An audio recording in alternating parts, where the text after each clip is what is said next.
so now we're going to talk about theme ideas, and this is just a short list of different themes you can use with your students. While each class should emphasize the basics, such as breath awareness and principles of alignment, there are many ways to enrich your teaching repertoire. Remember to sprinkle in the theme. You don't want your students thinking too much, so it's more like sprinkling it. But you might do a special emphasis on types of poses such as inversions or backbends. So it could be, this is a heart-opening backbend class, or this is inversions only, or these are the things we're focusing on. So you're working just on those things, The theme could be a flow class, vinyasa, whatnot. It could be focused on an area of the body. So we're doing hearts and hips today, or shoulders and legs, or just certain parts of the body. A theme could be meditative. It could be where, movement and meditate, we're finding that, how do I want to say it? Mindful movement, where we're moving, but we want to do it in a meditative way. We're really trying to access the more subtle parts of the body and make it meditative, feeling our energy and our flow, and and have a long shavasana or do a yoga nidra. You could do a mood emphasis. So this class is all about relaxation. This class is all about candles. This class is all about visualization, oh, I'm sorry, no, I think this is meaning differently. Mood emphasis would be having those things to create like an ambiance, candles, soft lights, music, visualizations, visualization descriptions, meditative, relaxing. Or you could say it's energizing and have upbeat music and, bright lights, or, that kind of thing. Longer holds than usual with deep ujjayi breathing might be a theme that, we're burning off the rubbish, so we're really using that breath work with each yoga pose we're doing, or maybe we're doing a lot of spinal twists to detox because we're burning off the rubbish after Thanksgiving or something like that, or maybe in the spring, like we're burning off that winter fat, or whatever. Strength building, of course, then all your poses are going to be about building strength, not so much stretching. It's just, the theme is just to build strength. You could have a silent class, lead them in some warming poses, or through a flow, and then step back and set them free, to move through that flow you just taught them, and have them do it over and over. Music optional. This might not be good for new students just because a lot of times, so I called it a Friday freestyle flow, and my whole goal was to turn on some jams and just everybody do their own thing. But then I had a new person who'd never done yoga before come, and I was like, well, I can't really set him free. He doesn't know what he's doing. So I had to lead an actual class, and so it was interesting. Restorative class, that's, a type, but it can also be a theme. Season theme. So you could theme it around the doshas, or you could theme it around the seasons. Like, this is a spring class, we're burning off the winter stuff, we're preparing, we're rebirthing, that kind of thing. Or this is a fall class, we're letting the things go, Partner yoga, poses done with a partner could be the theme. Outside yoga, connecting with nature, being one with nature. You could have meditative hikes, or, include the walking meditation, kind of theming around nature. It could be chakra themed, like, you could be like, this is just heart chakra class, and we're going to do all poses for the heart chakra. Or you could say, this is a chakra class, we're going to do all the chakras and align all the chakras. You could do one, or you could just do, we're just going to do the 3 earthly chakras, the root, the sacral, and the solar. Or we're going to do the spiritual chakras, we're focusing on just the throat, the third eye, and the crown, Or you could do all of them, or just one of them, however you Dosha themed, I already said that. Ayurvedic, like Pitta, Kapha, Vata. Moon or sun themed, like we do for summer solstice, we do 108 sun salutations, you know, like, so it's very solar themed. And then for the new moons and the full moons, we always do some sort of ceremony, so we theme it around the moon. Now, there is as much as there is a sun salutation, there also is a moon salute, and it's called Chandra Namaskar. Chandra is the moon god. So there's that, and it's a specific sequence. Or other astrological event, like we're doing a Aquarian age cacao ceremony for, you know, Pluto moving into Aquarius, and Pluto's going to be there for the next 20 years. So this is like a beginning of a 20-year cycle. So we're doing something for that. So you could, you know, theme any yoga class around an astrological event. Holiday themed. So at Christmas time we do like hot chocolate, Christmas music, candlelit, yin class. But you could do anything. You could do an Easter or something. You could do Thanksgiving, Christmas. And these are just American holidays, so maybe you want to take it out, you know, to other holidays, however you want to do.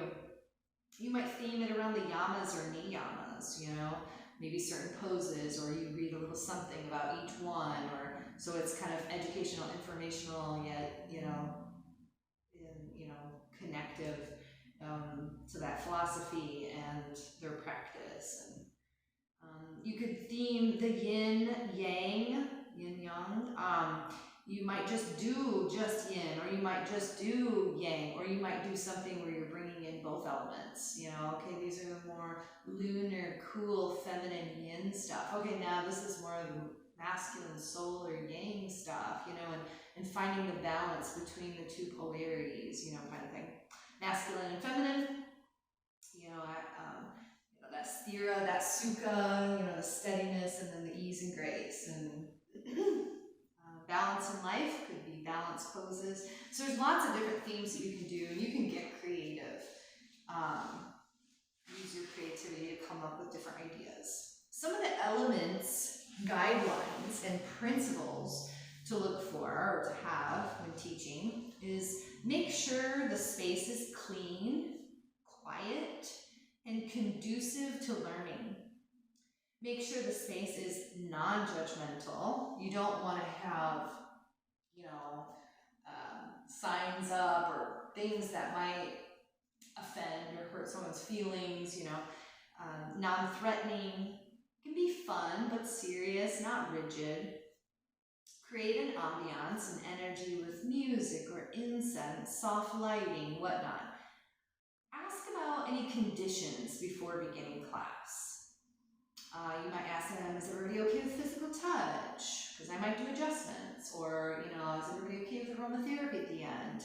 You know, usually when I begin a class, I know if I ever taught the person or not. You get to know your students, and then when you do have someone new, I would go up to them and I would just be like, hi, I'm Leica, and who are you? You know, or how are you? And find out their name, shake their hand, whatnot, and just be like, do you have any injuries that I should know about?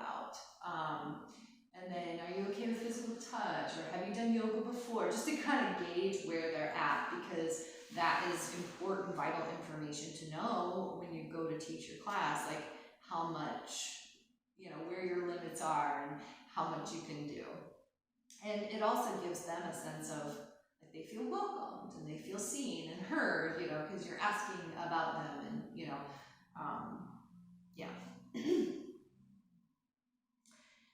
Make sure to observe who is in the room. You know, sometimes I've been in classes where the teacher just teaches to like one person in the class, and I'm like, did you not see the other two people in the class? Like, you were not teaching to them. You know, like, you were not taking them into consideration. You know, like, it's really important that we teach to everybody and be able to teach in a way that the beginner doesn't feel lost and confused, and yet the more advanced yogi is getting a little something too. It's never harmful or hurtful for the advanced yogi to return to the basics. We can never return to the basics enough. We can come back home to those simple things as many times. It's always just going to deepen our practice and be good for us, right? To remember some of those things. So it's probably more important to make sure that that person that's never been to yoga doesn't leave being like, wow, I can't do this. You know, you don't want them to feel discouraged. So I would say if you have to, teach more to the beginner, and the advanced yogi will just, if they're really advanced, they'll know better. You know what I mean? They'll get it. They'll know. They'll, you know. And a lot of times advanced yogis are over there doing their own thing anyway. So, watch their face. A lot of times you'll be able to just tell. Are they wincing? Are they making, faces? Do they look lost? Do they look confused? Do they look like they're in pain? That is going to be a good description on, okay, maybe I need to go tell them to ease out of that. Or maybe I need to cue the breath because they're not breathing, they're holding their breath, or, so watching their face will be really helpful. Begin the class by inviting students to set an intention or set the intention for the class, referring back to that intention during the practice. Remind people to start where they are. Always remind them that yoga is supposed to meet you where you're at. It's not you're trying to attain something. You're not trying to get somewhere. You're where you're at. You're honoring where you're at. You're starting where you're at. There's always room for growth and, expansion. Encourage your students to tap into their body's intelligence and to listen to their body. So sometimes I'll say, no matter what I say, always listen to your body, or make sure that you honor your body first. And listen to your limits, honor your limitations. Find your edge where comfort meets discomfort. Yoga is not about overexerting, it's not about pushing, it's not about forcing the body. It's about creating a relationship with the body. It's about honoring it, loving it. And plus, we want to get them to tap into the body's intelligence and start listening to their body so that they have that connection and they stop the disassociation that they might have been doing, and so that they can start to tune into that. Am I hungry? Am I not hungry? Or am I just thirsty? Is this person safe for me? We want them to increase that intuition and increase their own guru intelligence, right?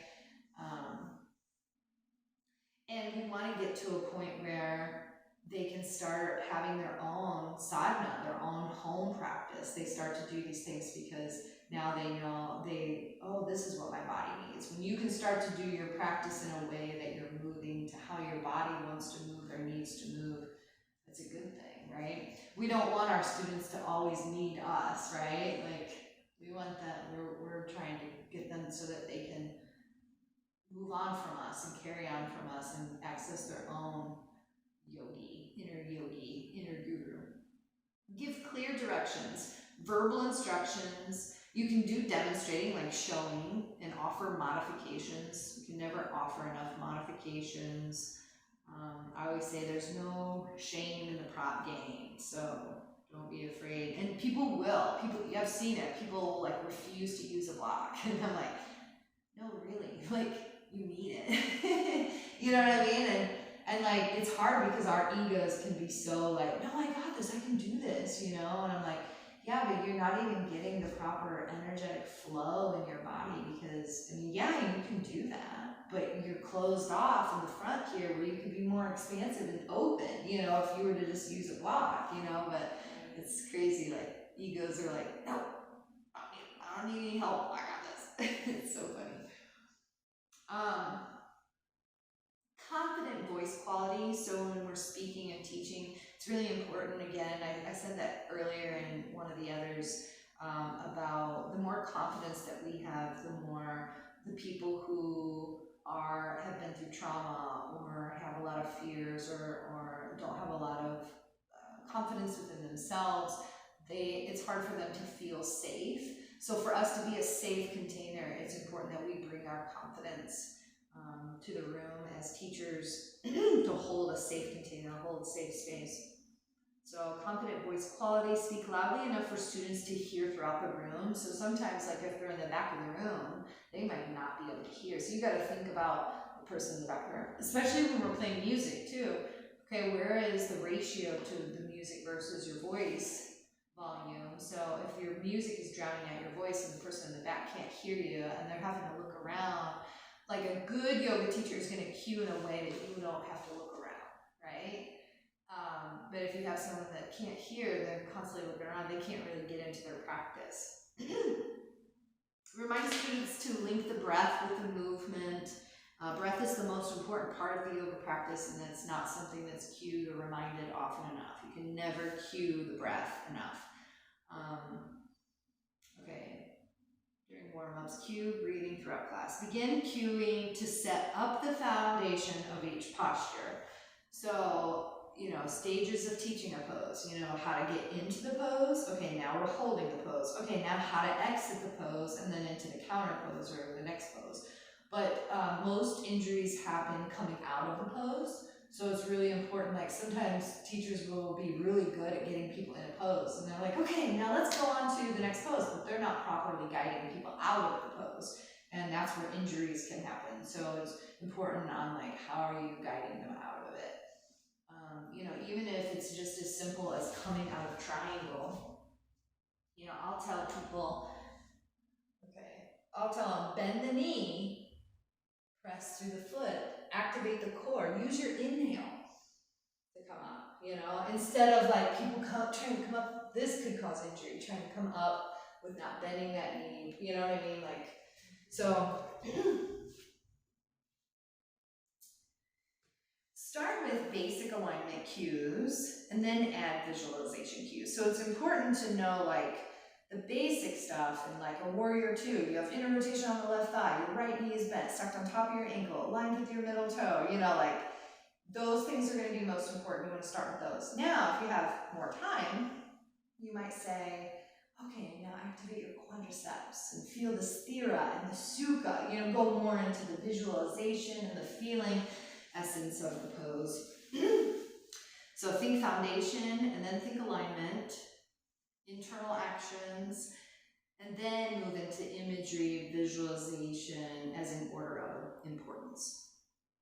Cater more to needs than wants. So sometimes people will come in and be like, I'm tired, I just want to relax, and you're like, okay, that's what you want. But what you really need is an energizing practice because you're tired. You need to shake that out of you. You know what I mean? So we're going to do some sun salutations, and you're going to leave not feeling tired anymore, you know?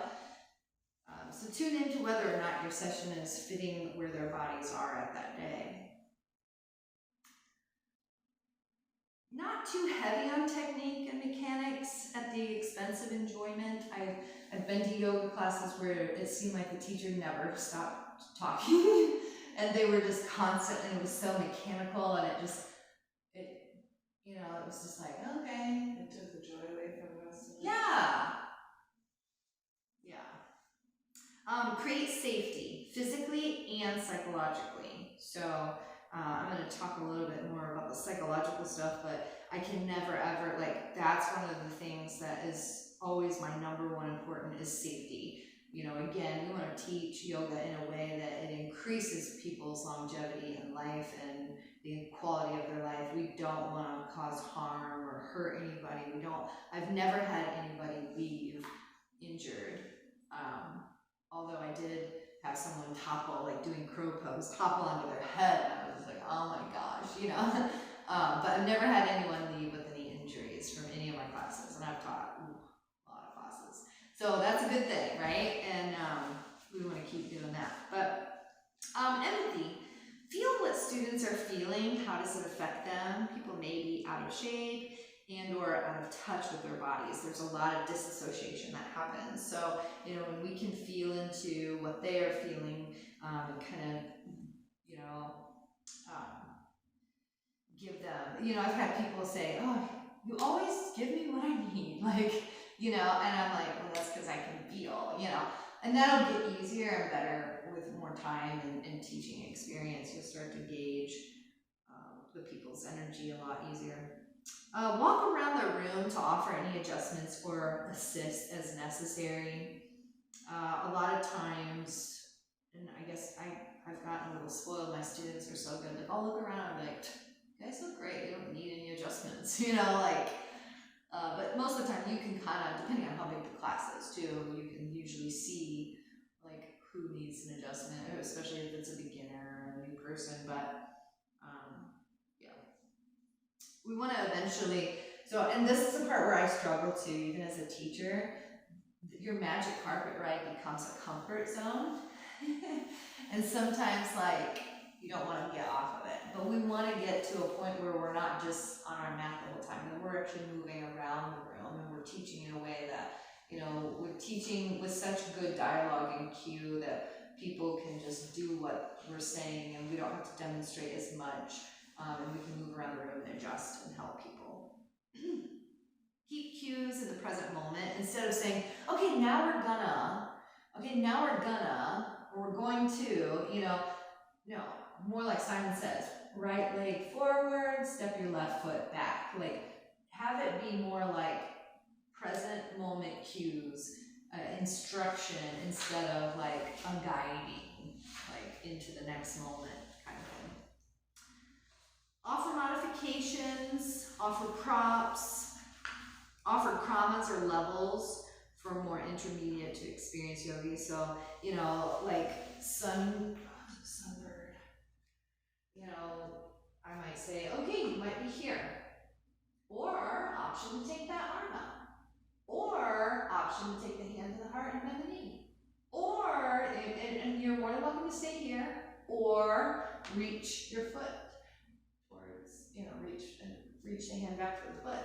So like offering, you know, you can always say, welcome to stay here, or if you want to take the next krama. I try to use the word krama instead of level, because I don't like making people feel like, oh, I'm not on that level yet, you know, like,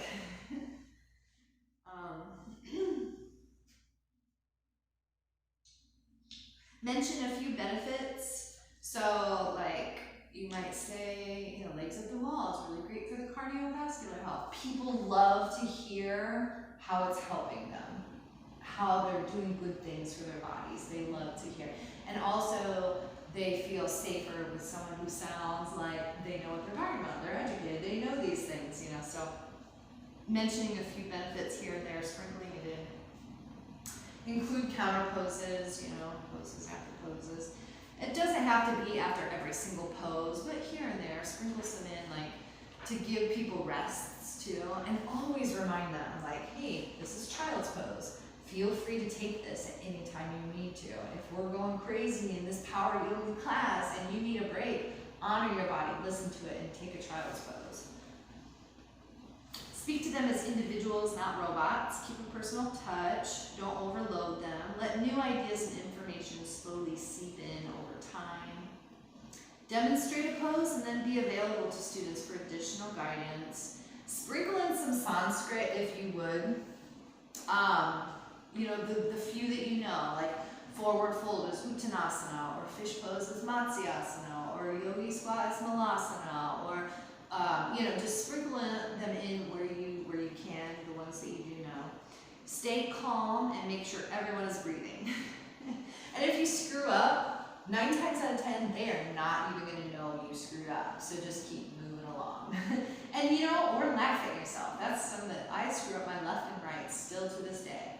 And I'll be like, oh, I mean your other left. You know, like, when you can laugh at yourself and just laugh it off and just move on, you know. Don't let it screw up your energy. Because then, when your energy's screwed up, then the energy of the room gets screwed up. And I feel like there is a sense of responsibility for the energy of the room, a sense of responsibility for the teacher. You know, I've had issues with like, oh, do you lock the door? Do you not let people come in late and disrupt the class? Well, for me, this is just personal preference, I would rather see someone come in late than to not come at all. And so my door is an open door policy, but some studios are like, no, we lock the door right on the clock, on the dot, 1 o'clock, you know, it's locked. Now some of the other people might feel like, ugh, they messed up my attention setting, you know, or, you know, but that's a part of the practice too. What happens when we are disrupted? What happens when life throws us lemons? You know, like, do we make lemonade or do we go, oh, you know, like, and so it's part of the practice. Now the leaving early, that is one where I'm a little different too. Like, some people will be like, well, I had to leave early. And I always tell people, if you have to leave early, leave before we start Shavasana then.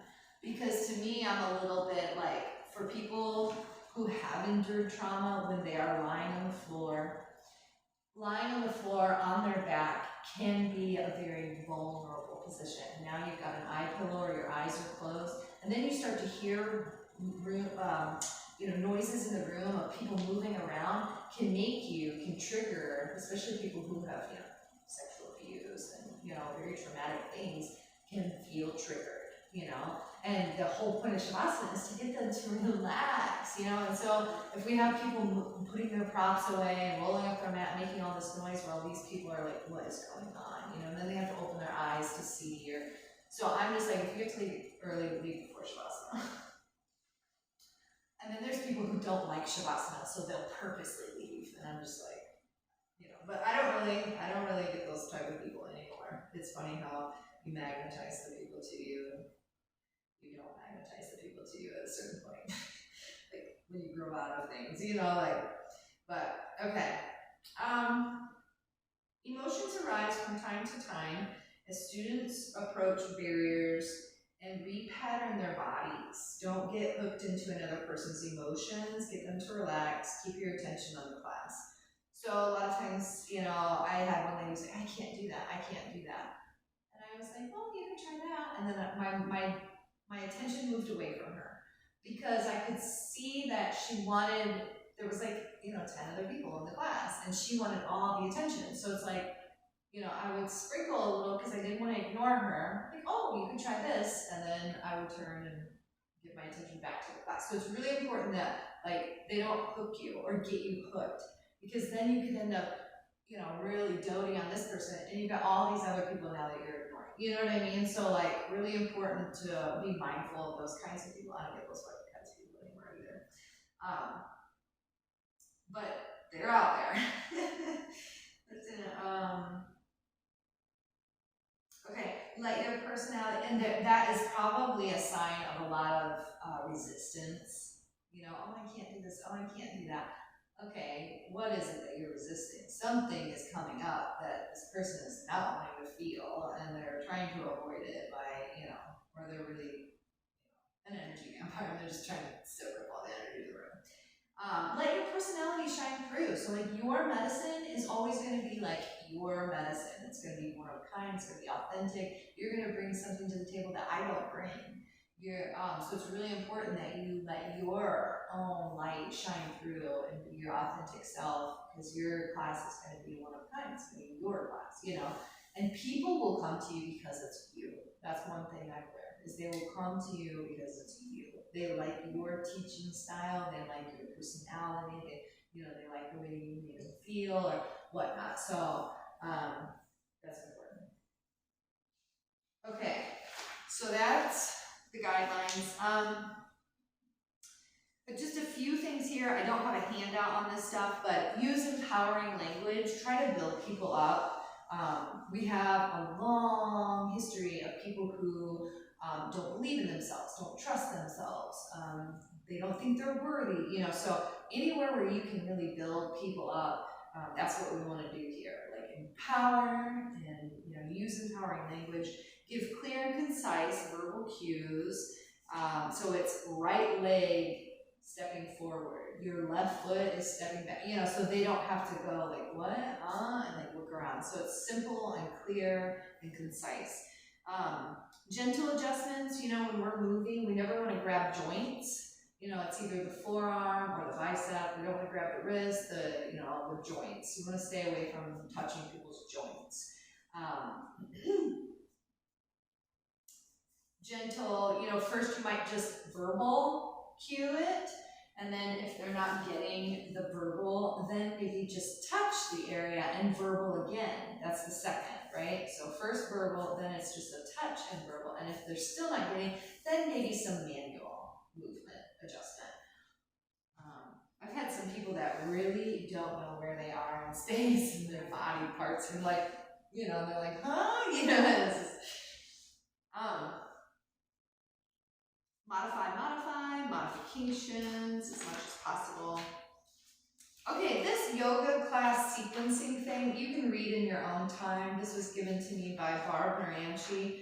She was a yoga teacher here, and this came from her, because when I told her, oh, I'm gonna be a nationally accredited yoga school, and she like brought in her binder, and she was like, here, use anything you want. And this was one of the things that I took from her binder.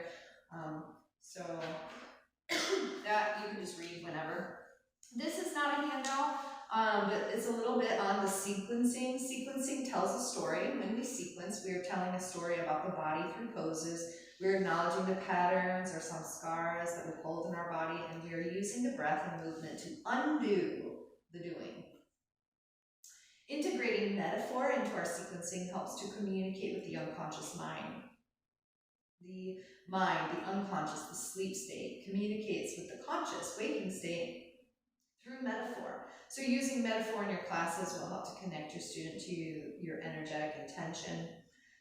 When we sequence, we are teaching our students about their bodies. We're helping them to develop a relationship with their physical body as well as their subtle bodies. Many students need basic education to understand and connect to these parts of themselves. So it's like, you know, a metaphor of like heart opening, we're gonna open our hearts, and then we're gonna do a forward fold, we're gonna close up and remind ourselves that sometimes we have to protect ourselves. Okay, now it's time to open up again to the world, to people, open the heart, you know, oh, okay, now it's, you know, so you can kind of like let their body tell a story, but also you're telling the story of like these times and situations in life, like that you might go through. When it's time, when it's time to open. Oh, now sometimes it's time to close. You know, and knowing when, right, to do this or that.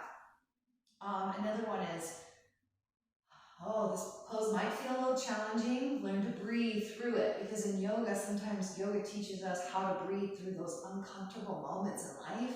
How can we breathe through it? You know, and so later when they are like having an argument with their boss or their spouse or whatever, they're going to be like, oh, my yoga teacher said, in uncomfortable situations, breathe through it. You know, like, so that's kind of what it means by like metaphor and body and life and, you know, doing balance poses on the yoga mat. It teaches us how to be more balanced in life. It helps us learn and know when we need to recharge and when we can go out and do things and when we need to rest and stuff like that.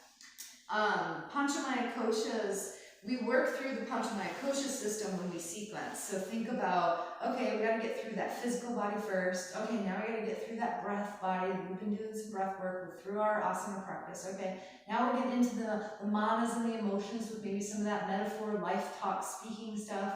Okay, now we're getting into the Vijnanamaya. Now they're really going deep and they're starting to listen to their own intuition, their own discernment, you know. Okay, now we're in Shavasana. We've hit that Nandamaya kosha, that bliss body, like, yeah, you know, kind of worked our way in through the layers. Typically, we work from the physical body through the energetic. This leads us into the mental and beyond. This is an excellent example of the way we can get students to relate to the Panchamaya kosha system too, so that they know they're a multi-dimensional being, you know, like you have these layers, these koshas, these little Russian dolls to you, you know, like these sheets. We teach our students to leverage their breath to self-regulate and self-soothe. When students are in asana, we cue them to bring their awareness to their breath and to use that awareness to create smooth, even breaths that regulate the sympathetic nervous system. Adding dynamic movement, so inhale, exhale, to your sequences helps you to increase the effectiveness of the asana and pranayama. And dynamic movements are really good for beginners. Just holding is more of an intermediate thing. You know, when they're new, they need to like move with their breath, because we're really teaching them the breath, the not to forget about the breath, to increase the breath, to increase the lung capacity, to let the breath be the guide, you know. And then once we feel like, okay, now they're good, now we can hold, you know, and then even then, we still want to be like, don't forget to breathe. Just because you're holding the pose doesn't mean you're holding the breath, you know. It helps to increase the effectiveness. Okay, this is a mini yoga technique, very effective in working therapeutically with clients who need to increase circulation or regulate heart rate and blood pressure. So all those things, like that dynamic movement, helps with circulation, regulate heart rate, and blood pressure. Play with transitions in your own personal practice. Always come back to neutral and reset the pelvis. Avoid transitioning from external rotation to internal rotation. So that's kind of like what really irks me is when people are, that whole difference between Pada 1 and Pada 2, I don't know if you remember, like the Warrior 1 stances and the Warrior 2 stances, and the placement of the feet are important, because now we're getting into, you know, if you have someone that like has you, here you are, Warrior 1 or Warrior 3, they want you to go into a half moon pose. Okay, so now we go to internal rotation of the hip to external rotation of the hip while balancing. Okay, some people can do it, but it's a challenge, right? Now you want me to go from external rotation to internal rotation. And so my yoga teacher is always like, no. Don't be externally and internally rotating the tip or hip while balancing. She's like, you're better off doing your Warrior 3 and then setting yourself up to do your half moon and then setting yourself up to do your Warrior 3. You know, like, she's like, don't try to mess with that joint while in air or in space, you know, kind of thing. So always come back to neutral and reset the pelvis. Avoid transitioning from external rotation to internal rotation on a weight-bearing leg.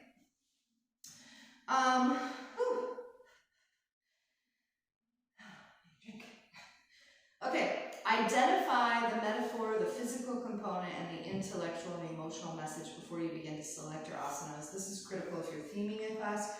You don't always have to theme. In fact, I often just teach to regulate the student's energy without themes. But if you're going to theme, go into it with a plan. So you wouldn't want to come up with a theme right at the last minute. This is something that you would put a lot of thought into. Okay.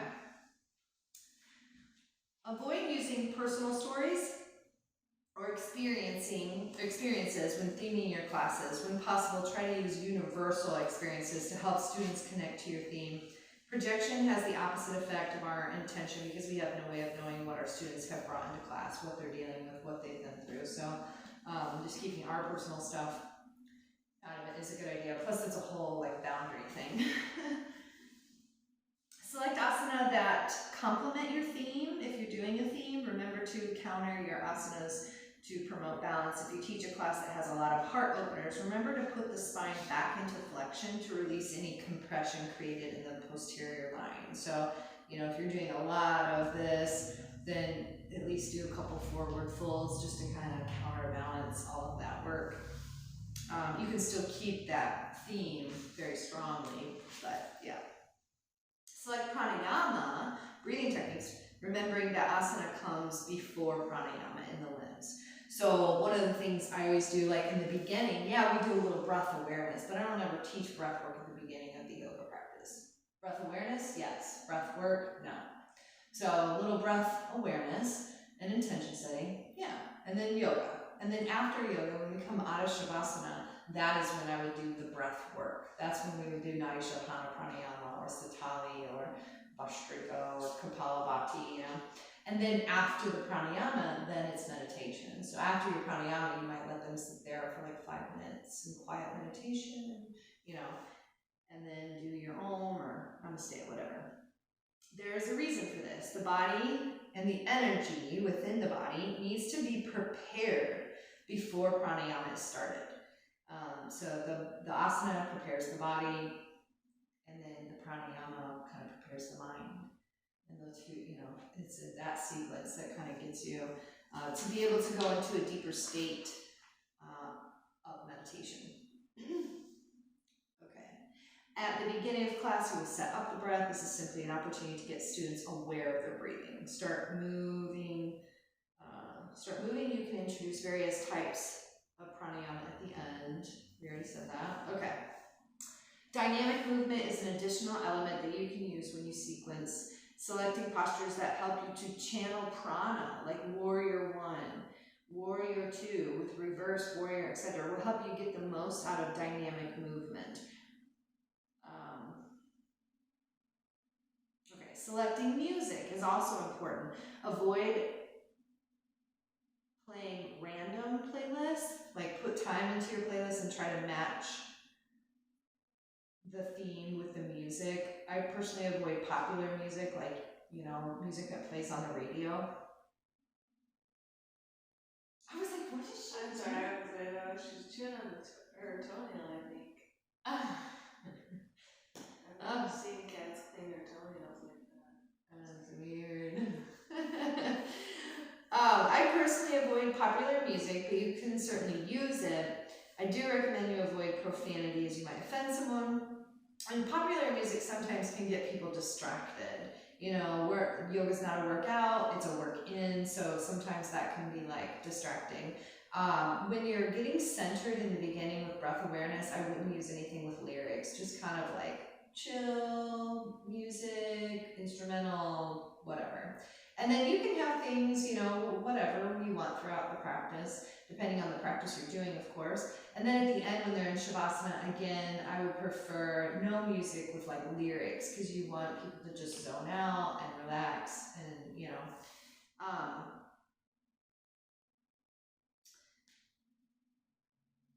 Okay. Avoid polarized cues or incorporating your opinion into the cues. Like, I know, like sometimes I'll be like, oh, this pose might be hard. Like, we don't want to like say that a pose is hard, because that already is kind of creating programming. So then they're always going to think that pose is hard, you know, right? So we don't want to even do that.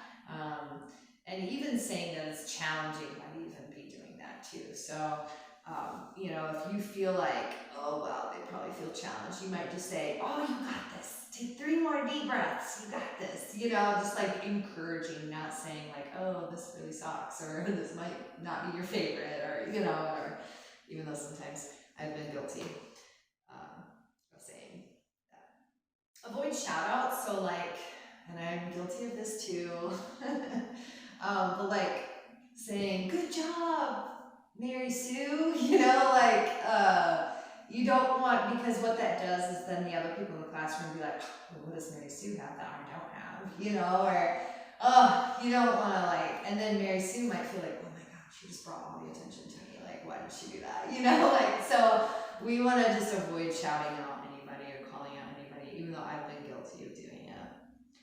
Themes, avoid sharing personal experience. We already said that. Use caution when theming around current. Oh yeah, use caution theming around current events or political movements. Like, try to keep the politics out of it. Now I have done, you know, some people probably even thought this was political or whatever. They probably stopped coming to me. But we did like it was a child trafficking meditation where I bought a bunch of flowers and we did like this meditation by the river, and then we put the flowers in the river. And we just, you know, try to focus on, you know, saving the children, bringing love and light to, you know, saving, rescuing, you know, protecting all children on the planet, you know, kind of thing. And it had good intentions, but I think some people just, you know, put me in a box with, oh, that's that side, you know, like, we're not going to go there anymore because she's obviously that, you know. So you got to be careful, because people will see through their own lens and make their own judgments and from their small-mindedness. So,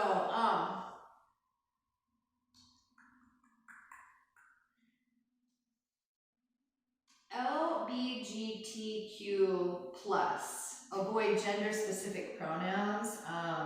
So they, you know, they are wanting us to get away from like he, she, you know, and letting it just be more fluid of like, we're all one, which is beautiful. But there is a sense of, you know, we all have masculine and feminine energies within us. So, you know, sometimes it's going to be brought up and mentioned, like, hey, you have masculine and feminine energy in you, or hey, we're balancing both hemispheres of the brain, or hey, you have 2 main nadis that run through your body, and one is masculine and one is feminine, you know, like, but if you can, instead of saying, she, you know, if you can just use people's names, like, hey, Susie, you know, like, you know, using people's names instead of, and plus usually when we're saying he or she, we're talking about someone else. Well, why are we talking about someone else? Like, the days of gossiping are talking about other people who are behind us, right? So like, really there's no need to ever say he or she, but, and then avoid making assumptions about a person's gender pronouns. Most people will tell you if they don't take pronouns, if they're a they will tell you, most likely. But we're not supposed to assume too. So I don't know. I say do the best you can without judgment or criticism on yourself. So avoid teaching advanced asana without teaching adaptations and modifications. So you wouldn't just want to be like, okay, everybody's going to do a headstand now. Okay, well, not everybody has headstand in their practice. So either you're putting everybody against the wall and you're actually teaching headstand today, you're teaching people how to do it, or you can offer it. For those of you that have headstand in your practice, if you want to take that right now, you can. For those of you that want to do a different inversion, like a shoulder stand, or you'd like to take a child's pose, you know, you're offering choices, but allowing that space for those people who do have that in their practice to go ahead and take their headstand. They love it, you know. But also offering it, you know, knowing that not everybody in the class is going to know how to do a headstand, you know, kind of thing. So modifications and or other options even. Always demo modifications when possible. Okay, I think that is all about themes, elements, guidelines, sequencing. Do you have any questions on any of that?